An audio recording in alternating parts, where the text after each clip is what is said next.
Welcome to Shukla study point. आप सभी का स्वागत है आपके अपने YouTube channel Shukla study point में। मैं शिवम शुक्ला आप सभी दोस्तों का हार्दिक स्वागत करता हूं।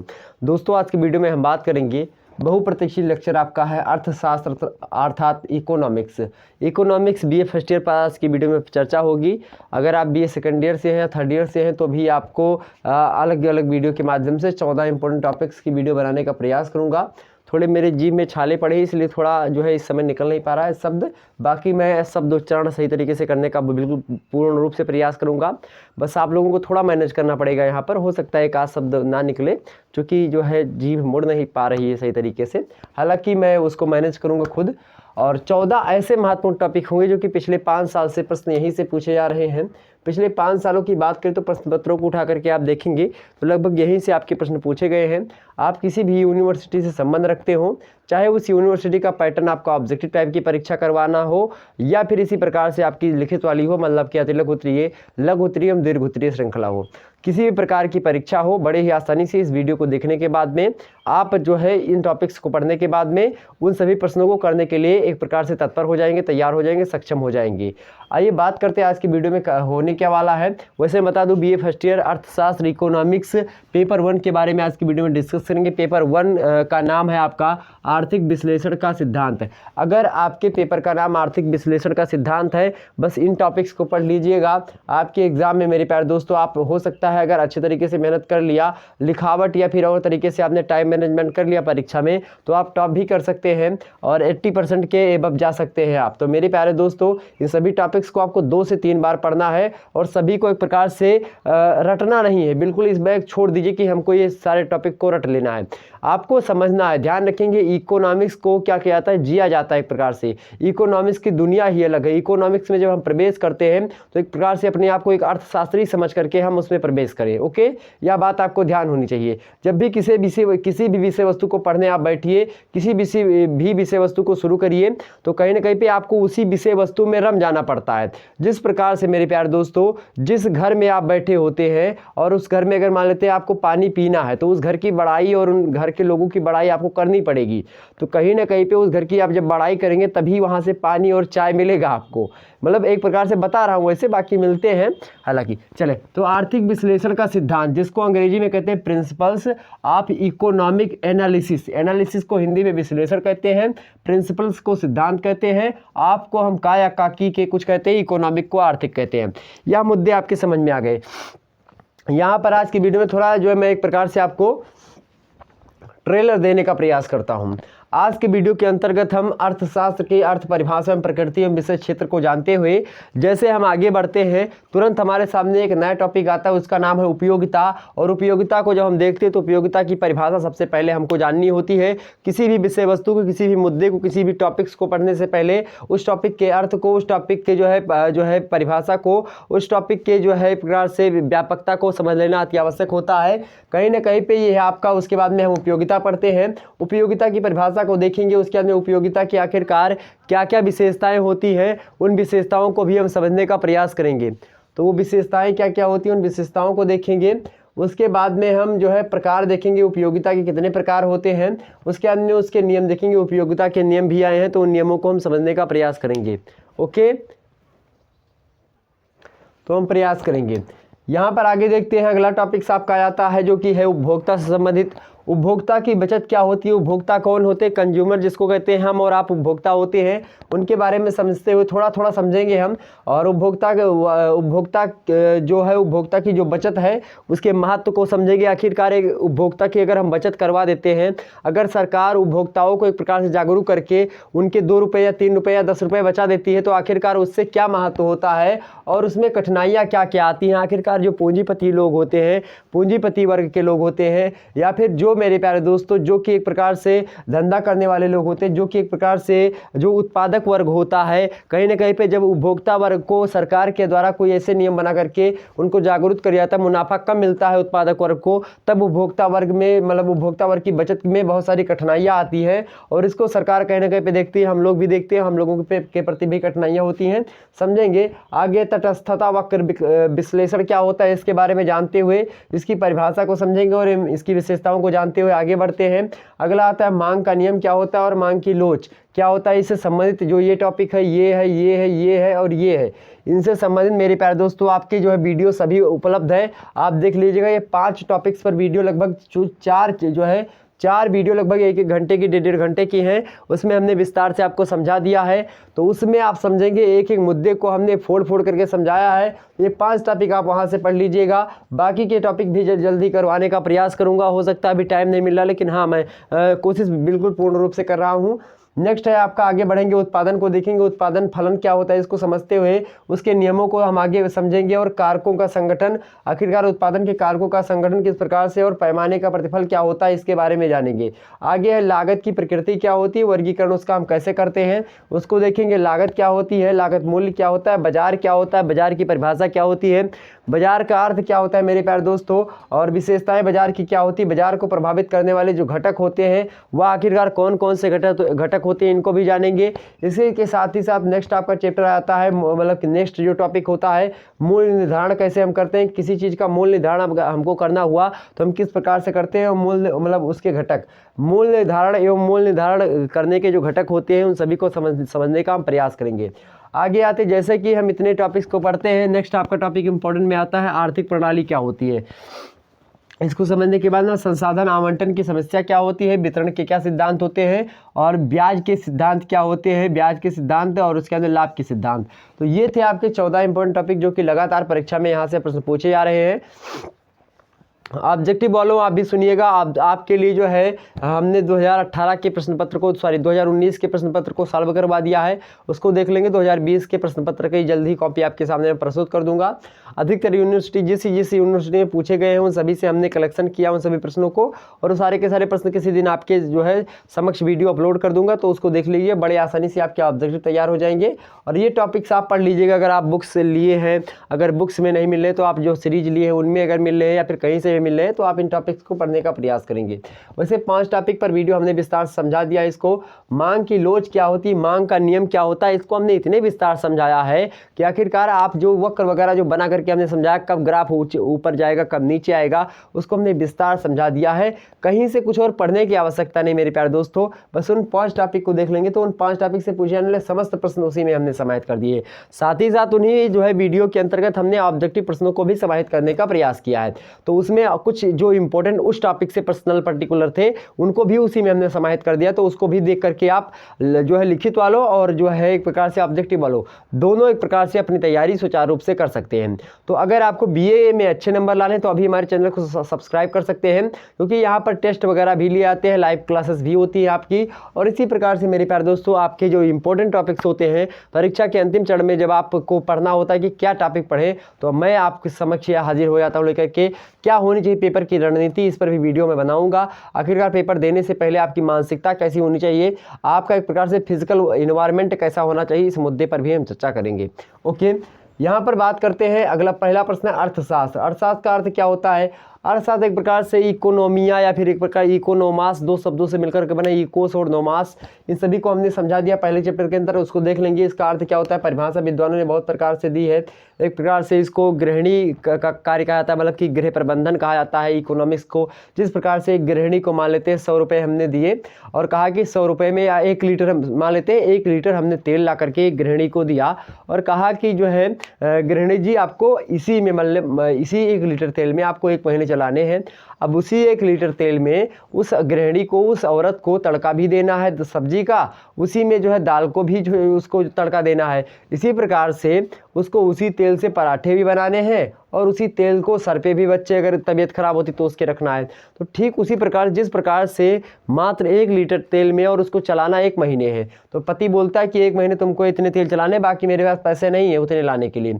तो वह क्या कहती है, गृहिणी एक प्रकार से ऐसे प्रबंधन सेट करती है, ऐसे मुद्दों को सेट करती है कि उतने ही तेल में 1 ही लीटर तेल में उसको पता है चूंकि 1 महीने के लिए हमको चलाना है, तो उसी में पराठे भी बनाएगी और उसी में दाल तड़का सब्जी इत्यादि करेगी, साथ ही साथ उसी में बच्चे के सर पर भी तेल रख देगी और पति को भी मालिश कर देगी। इस प्रकार से वह गृह प्रबंधन की प्रकार से जो गृहिणी होती है एक अर्थशास्त्री का काम करती है। अर्थशास्त्र के समस्त नियमों को अगर आपको देखना है तो एक गृहिणी को आप देख लेंगे कम समय में, मतलब कि कम संसाधन का प्रयोग करके अधिक से अधिक लाभ कमाना ही अर्थशास्त्र का कार्य होता है। क्या हमने क्या कहा, कम संसाधनों का प्रयोग करके अधिक से अधिक लाभ कमाने की इच्छा या अधिक से अधिक लाभ कमाने की जो प्रवृत्ति होती है, उसी प्रवृत्ति को हम अर्थशास्त्र कहते हैं। पूछा जाए अर्थशास्त्र एक कला है या विज्ञान है, तो अर्थशास्त्र कला भी है और अर्थशास्त्र विज्ञान भी है मेरे प्यारे दोस्तों, यह बात आप ध्यान रखेंगे। कहीं ना कहीं पे इसके कुछ ऐसे पक्ष होते हैं जो कि वैज्ञानिकता की ओर झुकाव रखते हैं और कुछ ऐसे पक्ष हैं जो कि कला की ओर, वर्ग की ओर झुकाव रखते हैं।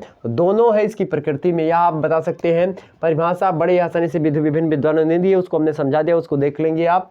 विषय क्षेत्र मतलब कि कहाँ तो मनुष्य जो एक प्रकार से कैसा प्राणी होता है, मनुष्य एक जो है सामाजिक प्राणी होने के साथ साथ राजनीतिक प्राणी होता है और राजनीतिक प्राणी को कहीं ना कहीं पे आपको आर्थिक तंत्र की आवश्यकता होती है। जब तक राजनीतिक प्राणी तभी बना रहेगा जब आप अर्थशास्त्र को देखेंगे। साथ ही साथ इस यहाँ पर अन्य विद्वानों मतलब अन्य शास्त्रों से, अन्य सामाजिक विज्ञानों से भी संबंधित इसको लेकर के एक आध प्रश्न एग्जाम में बने हैं, तो उसको भी देख लेंगे। अर्थ विषय क्षेत्र को समझ लीजिएगा आप लोग कि चूंकि यह मनुष्य के अर्थ क्षेत्र से संबंध रखता है, जो आर्थिक पक्ष होता है मनुष्य का उसी से संबंध रखता है। जो करंट के मुद्दे होते हैं हालांकि कहीं ना कहीं पे इसी में शामिल होते हैं, तो इसको आप देख लीजिएगा, उसमें हमने विस्तार से बता दिया चैप्टर 1 में। आगे आपका उपयोगिता क्या होती है, आपको क्या उपयोगिता है। मान लेते हैं आप क्या उपयोगिता मतलब कि आपके अंदर जो प्रबल इच्छाएं चल रही हैं, आपको मान लेते हैं आपको जो है रिक्वायरमेंट क्या हो रही है, उपयोगिता क्या होती है। जैसे मान लेते हैं उपयोगिता का एक सीधा सा बंडा समझिए, ये मार्कर है, इस मार्कर की इस बोर्ड पे लिखने के लिए मेरे लिए इस मार्कर की जितनी आवश्यकता है उतनी आवश्यकता जो मैं वीडियो बना रहा हूँ उतनी आवश्यकता आपको उस वीडियो को देखने की है। तो कहीं ना कहीं पे ये आवश्यकता है आपकी, और यही आवश्यकता जब हम पूर्ण कर लेते हैं तो उसी को हम उपयोगिता कहते हैं। उपयोगिता कहीं ना कहीं पे उपयोगिता मेरे प्यारे दोस्तों, उपयोगिता किसी भी व्यक्ति के अंतर्गत होती है। हर एक क्षेत्र की उपयोगिता अलग अलग होती है, इसको भी हमने विस्तार समझाया, इसको भी समझ लीजिएगा उसमें। तो उसकी परिभाषा को हमने बताया, विशेषताओं को बताया, प्रकार, नियम और सारे के सारे मुद्दे को हमने समझा दिया है। आगे उपभोक्ता की बचत क्या होती है, उपभोक्ता क्या होते हैं। उपभोक्ता हम और आप होते कंज्यूमर जिसको कहते हैं। तो उपभोक्ता संरक्षण से संबंधित तमाम नियम भी बनाए गए, उपभोक्ता संरक्षण नियम बनाए गए और रेडियो वगैरह टेलीविजन में प्रचार भी दिया गया। ISI का मोहर भी लगवाया जाने लगा, जो कि एक प्रकार से गुणवत्ता को मायने रखता है, गुणवत्ता अर्थात क्वालिटी को देखता है। तो कहीं ना कहीं पे इसके महत्व भी बहुत ज़्यादा है, क्योंकि अगर आपको जो है उपभोक्ता की बचत नहीं होगी, उपभोक्ता जैसे 10 रुपये में मान लेते हैं कि आप 1 किलो चीनी 40 में खरीदते हैं, मान लेते हैं आपको चीनी जो है 40 रुपये में दे रहा है और 35 रुपये में चीनी मार्केट से खरीद के ला रहा है। तो कहीं ना कहीं पे आपके जो 2 बच्चे मेरे प्यारे दोस्तों जो है 35 रुपये, तो 2 रुपये वो ले बाकी 3 रुपये आपको ज़्यादा ले रहा है। तो कहीं ना कहीं पे एक प्रकार से वो आपकी बचत 3 रुपये जो कम मतलब कि 3 रुपये ज़्यादा दे रहे हैं उसकी जो कम हो जाए 3 रुपये, वही आप 36 में या 35 में चीनी खरीदें या फिर 37 में खरीदें, तो एक प्रकार से आपके 2 रुपये या 3 रुपये बच रहे हैं। तो यही होता है उपभोक्ता की बचत, उसको हमने विस्तार समझाया, उसको उस वीडियो को देख लीजिएगा। महत्व उसकी और कठिनाइयों को भी हमने विस्तार समझ लिया। नेक्स्ट आपका तट सतह वक्र विश्लेषण, इसको भी हमने एक वक्र के माध्यम से आपको विस्तार समझाया। इसके नियम भी होते हैं और इसकी विशेषताओं को हमने समझाया और परिभाषा को भी समझ लिया है। नेक्स्ट आपका मांग का नियम और मांग की लोच, मांग को भी हमने विस्तार समझाया। चैप्टर 3 के अंतर्गत आप देखेंगे मांग का नियम, और चैप्टर 3 के बी में 2 वीडियो में हमने बताया था, क्योंकि ये बड़ा लंबा टॉपिक है तो 2 वीडियो आपकी 1 घंटे की हैं जो कि दोनों से संबंधित है। इसको देख लीजिएगा, बड़ी आसानी सारे मुद्दे आपके क्लियर हो जाएंगे। ओके, तो मांग का नियम आप समझ लीजिएगा और मांग की लोच को समझ लीजिएगा। मांग का नियम क्या होता है, मांग की लोच क्या होती है, इसे मान लेते हैं जब डिमांड होती है। क्योंकि एक बात समझ लीजिए, जब भी आप कहीं भी कोई चीज़ें पढ़ रहे हैं, इकोनॉमिक्स पढ़ रहे हैं, तो आपको 2 चीज़ों पर सबसे ज़्यादा फोकस करना होगा। 2 चीज़ें कौन होती है, एक तो होता है डिमांड और एक होता है सप्लाई। क्या, एक डिमांड और एक सप्लाई। और इसी डिमांड और सप्लाई 2 ऐसे पहिए होते हैं इकोनॉमिक्स के, जो कि इसी पर पूरा का पूरा जो इकोनॉमिक्स होता है या रथ रूपी ऐसे 2 ही पहिए पर चलता रहता है। तो कहीं ना कहीं पे जब भी आप इकोनॉमिक्स पढ़ने बैठे तो आप डिमांड देखिए और सप्लाई देखिए। मान लेते हैं इस जो है एक लॉकडाउन में आपने बड़े आसानी से देखा होगा कि लोगों ने अधिकतर डिमांड कर दिया, जैसे कि आटा या फिर राशन की दुकानों पर या सब्जी की दुकानों पर लोग अधिक मात्रा में सारी चीज़ें खरीदने लगे, परचेज करने लगे। जब अधिक मात्रा में लोग परचेज करने लगे तो क्या बढ़ी, डिमांड बढ़ गई भैया।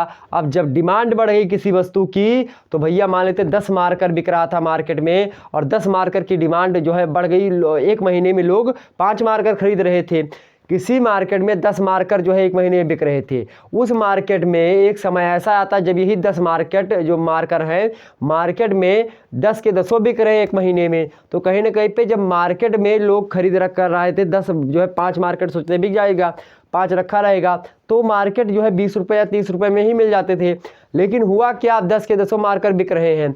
अब लोगों ने सोचा कि जो है प्रोडक्शन मतलब कि एक प्रकार से जो है ये माल है नहीं हमारे पास, तो क्यों ना इसमें जो है 30 का जो ले रहे थे उसको हम 40 या 50 बढ़ा दें, तो मार्केट की कीमत 20 रुपये बढ़ जाएगी। चूँकि क्यों बढ़ जाएगी, चूँकि मांग अधिक है। तो जब मांग अधिक होगी तो जब डिमांड अधिक होगी मेरे प्यारे दोस्तों, तो ध्यान रखेंगे सप्लाई उसी मात्रा में अगर बढ़ जाती है तो ठीक है। लेकिन अगर सप्लाई नहीं बढ़ती है तो क्या हो जाएगा, अगर सप्लाई नहीं बढ़ती मेरे प्यारे दोस्तों, तो जब सप्लाई नहीं बढ़ेगी तो एक कार्य क्या होगा, वह कार्य होगा मेरे प्यारे दोस्तों, उस कार्य का आपके नाम है सीधा सा वह कार्य हो जाएगा आपका, जब सप्लाई नहीं बढ़ेगी डिमांड बढ़ जाएगी तो सीधे सीधे क्या हो जाएगा, आपका मूल्य में वृद्धि हो जाएगी। तो मूल्य में वृद्धि अगर होनी है तो कहीं ना कहीं पे यही चीज़ें आपका सबसे ज़्यादा उत्तरदायी होती हैं।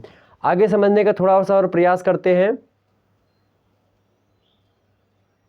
चले आगे थोड़ा और समझने का हम प्रयास करते हैं यहाँ पर। और देखिएगा मुद्दा तो यही होता है मांग का नियम। मांग की लोच को हमने बताया था कि कब मांग जो है कम होगी, कब ज़्यादा होगी। इस प्रकार से हमने विस्तार से आपको समझा दिया था कि आखिरकार किसी समाज में किन किन परिस्थितियों में मांग का लेवल उच्च होता है, कब ग्राफ ऊंचा उठता है, कब नीचा उठता है। हमने ग्राफ को बाकायदा से आपको बता के समझा दिया था ना। चले आगे समझते हैं। अगला है आपका छठवां, उत्पादन क्या होता है। जो उत्पादन होता है अर्थात जब हम कोई चीज़ उत्पादित करते तो उसको हम क्या कहते हैं। क्योंकि जब भी आप इकोनॉमिक्स पढ़ते तो मुख्य 5 रूप से 5 चीज़ें आपकी कार्य करती हैं। उसमें आपका उत्पादन होता है और उसके बाद में एक प्रकार से वितरण होता है, राजस्व होता है, ठीक, डिमांड होती, सप्लाई होती है, उसको हमने विस्तार समझा दिया था। तो उसके बाद में आगे बढ़ते हैं हम। तो उत्पादन को समझेंगे, उत्पादन फलन क्या होता है इसको भी समझेंगे, उसके नियम भी दिए गए उत्पादन को लेकर के उसको समझेंगे, कारकों के संगठन को भी समझेंगे और पैमाने के प्रतिफल को नेक्स्ट वीडियो में इसी को हम समझेंगे। तो अगला जो वीडियो आएगा आपका, जो अगला वीडियो मतलब चैप्टर का, तो जो आपके 3 चैप्टर हमने अपलोड करवा दिए हैं, उन 3 चैप्टर्स में ये सारे के सारे मुद्दे हमने समझ लिए थे। अब उसमें जो नेक्स्ट चैप्टर आएगा आपका, ये उत्पादन के जो है उत्पादन फलन को, उसके नियम को और कारकों के संगठन को और पैमाने के प्रतिफल को हम समझने का प्रयास करेंगे। हालांकि टॉपिक लंबा है, 2 वीडियो हो सकता है आपके बने, तो इसको हम बताने का प्रयास करेंगे। नेक्स्ट है आपका लागत की प्रकृति, अर्थात लागत की प्रकृति क्या होती है। यहाँ पर बात किसके बारे में हो रही, लागत। लागत क्या होती है, लागत जैसे कि हम मान लेते हैं लागत मूल्य क्या होता है, फिर लागत की प्रकृति, लागत किस प्रकार से वर्गीकृत होती है, लागत को तमाम प्रकार की लागतें होती हैं, उन लागत को भी समझेंगे। यहाँ पर अगर मैं बताना चाहूँगा तो एक प्रकार से थोड़ा जो है कम समय है और इस प्रकार से पूर्ण रूप से अगर समझ नहीं पाएंगे तो यहाँ का जो मुद्दा लागत वगैरह होता है, इसको समझाने के लिए एक विस्तृत समय चाहिए, अच्छा समय चाहिए, तभी आप इसको विस्तार समझ सकेंगे।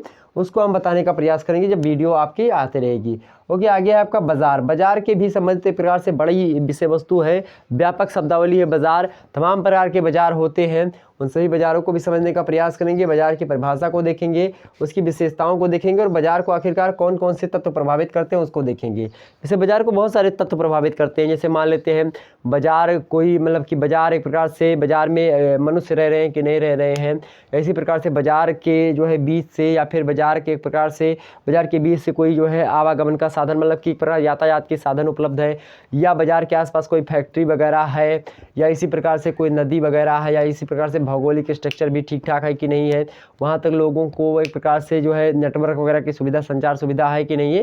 ये सारे के सारे मुद्दे इसके घटक होते हैं जो कि उसको प्रभावित करते हैं। साथ ही साथ मूल्य निर्धारण क्या होता है इसको भी समझेंगे हम, और उसके घटक क्या होते हैं। मूल्य कैसे निर्धारित किया जाता है, किसी भी वस्तु का मूल्य निर्धारण कैसे किया जाता है, और किस प्रकार से उसके घटक कौन कौन से होते हैं, किन किन तत्वों के आधार पर हम मूल्य को निर्धारित करते हैं, चाहे कोई भी वस्तु हो या फिर कोई भी चीज़ हो। आगे समझेंगे हम। अगला है आपका मेरे प्यारे दोस्तों आर्थिक प्रणाली क्या होती है। आर्थिक प्रणाली के तहत भी हम विस्तार से एक मुद्दे को समझने का प्रयास करेंगे जब वीडियो आपकी चैप्टर वाइज आएगी। अगला संसाधन आवंटन की समस्या, संसाधनों को किस प्रकार से हम बांटते हैं, और जब हम संसाधनों को बांटते हैं तो किस प्रकार की कोई समस्या जो आती है वह किस प्रकार से की समस्या आती है, उन समस्याओं को भी देखने का हम प्रयास करेंगे।